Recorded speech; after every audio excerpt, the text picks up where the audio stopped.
It's time now for the most confusing segment in all of sports, Must Win. The rules are a delicate dance of the literal and figurative, and honestly, while I usually use this time as an explainer of sorts, this is a segment you have to parse all on your own. High stakes tonight, and we start with Brew's Clippers headed to Sacramento. They've won 4 in a row, but no Kawhi tonight, Brew, while the Kings are trying to claw their way out of the play-in. So, Brew, must win? It'd be a nice win, but no. For who? Who? Well, there you go. The Clippers. The Clippers, all right? Okay. Clippers, not a must win. They've won 3 straight. Got a little moment. I know they haven't been great teams, although they beat Orlando.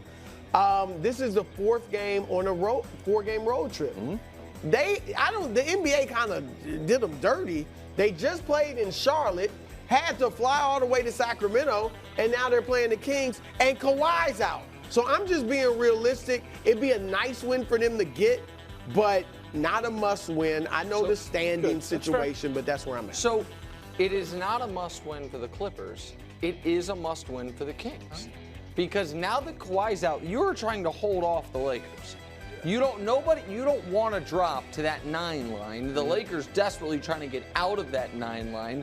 And the Kings right now are in basically tied with the Suns. They're both a couple losses ahead of the Lakers. And now all of a sudden Sacramento gets the Clippers with no Kawhi. This is a game they've got to win. So it's a must win for the Kings. No, because the Clippers are basically fine where they are. They're not going to fall to the play-in, and they're obviously not going to move above the 4 line at the highest. Not a must win at all for the Clippers. Okay. Brew's up 1-0. Why? Must win. Luka headed to Golden State tonight. Mavs looking for their 8th straight win. Warriors still in 10th, but now have a 2-game cushion over the frisky Rockets. So, Brew, must win? I'm going to say for Dallas, it's a must win. Here's why. One, if Luka really wants to get in the MVP conversation, then they got to get 50 wins, all right? And they got to get close to Denver in the win, because that's his biggest competition, obviously, is Jokic. All right, they're also trying to get home court advantage in the first round at their 4th seed. So this is a big game for them. For the Warriors, I mean, no. Okay. They got a 2-game lead on Houston, but it's close. I was tempted to say yes. Brew, did you not know we were doing this before the show? Yeah, no, I know, but I'm thinking out loud. Suspense going. Yeah. All right, I mean, in the future, we might have to go back and forth on who gets to go first, because Brew goes first each time, and oddly, he nailed that exactly correct. Okay, perfect. So because it is I do that every 100% must win for Luka's MVP case. And okay. I mean, you said he nailed it 100%. Yeah, I mean, so we can move on. I mean, he's right.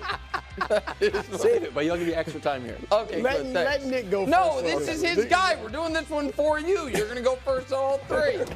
It's an outrage. This is all the reason we're doing this. That is my guy. It's because of you. It's written in the bylaws I have to go first on Wemby topics. Yeah. The Nuggets are currently half game behind the Thunder. The Spurs are 34.5 back.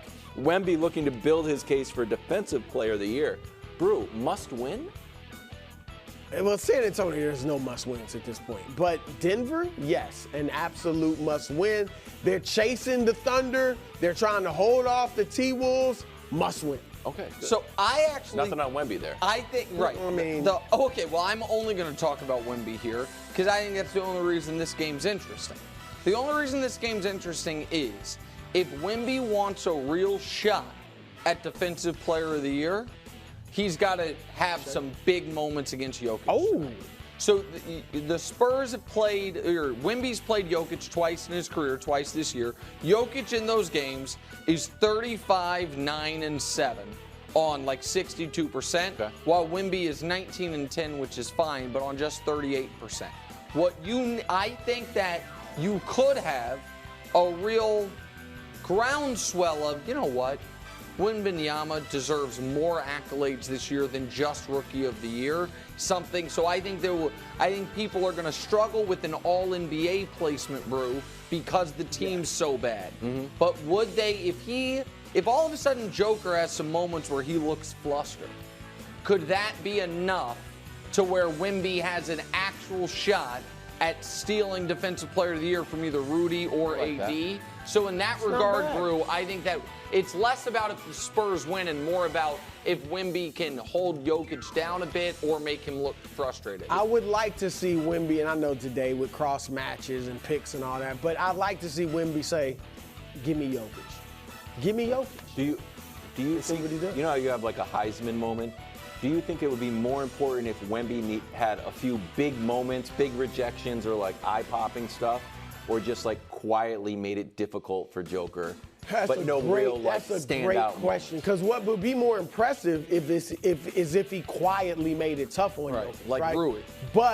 But people, but I think for, people just see the highlights, they just see the clips on Twitter. Like punching. For them, it might matter more a couple of blocks. Even if Jokic has 29 in a triple-double, but Wembanyama has two impressive blocks. If Wemby has pins him against the backboard once, and then once when Jokic is trying to do his stuff, at the elbow, steals it and you know what I mean? Well, fast break, I think that could be big for Wemby. I count steals and fast breaks as a defensive play.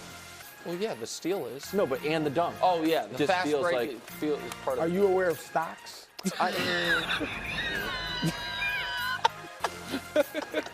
Thanks for watching. Subscribe here to get more from the show and to check out clips from other shows on FS1.